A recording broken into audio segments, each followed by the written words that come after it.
ग्रामपंचायतीच्या कार्यकक्षेमध्ये चर्चा झाल्यानंतर मला वाटतं ग्रामपंचायतीच्या प्रश्न सुटला आहे कार्यकक्षेमध्ये जिल्हा परिषदेच्या शाळा आहेत शाळाचा काय संबंध आहे? आणि जिल्हा परिषदेच्या शाळा ग्रामपंचायतीच्या कार्यकक्षेमध्ये आहेत. तुमच्या प्रश्नाचं त्या उत्तर त्या मिळालं. ठिकाणी संगणकीय कामं मोठ्या प्रमाणात आहे. तिथे कोणीही कर्मचारी नाही.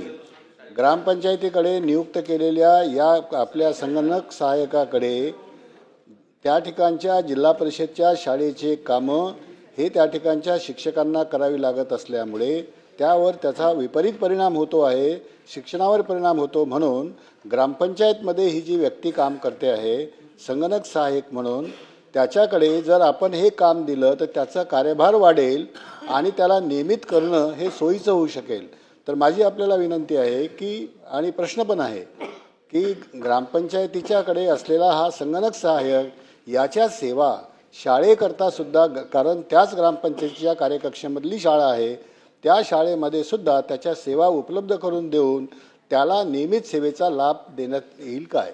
मंत्री महोदय, सन्माननीय सदस्य ने जो प्रश्न सभापती महोदय विचारलेला आहे की संगणक परिचालकाच्या ज्या सेवा ग्रामपंचायतीला देतो त्या सेवा शाळेला देता येतील का? शाळेमधलं जे शिक्षकाचं अतिरिक्त काम आहे ते संगणक परिचालकाला देता येईल का?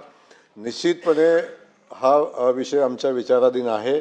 शिक्षण मंत्र्यांच्या सोबत, शिक्षण विभागासोबत याची आमची बैठक झालेली आहे आणि या अनुषंगानं ती अतिरिक्त सेवा संगणक परिचालकानं जर दिली तर त्याला काही अतिरिक्त मानधन देता येतं का याचाही विचार चालू आहे.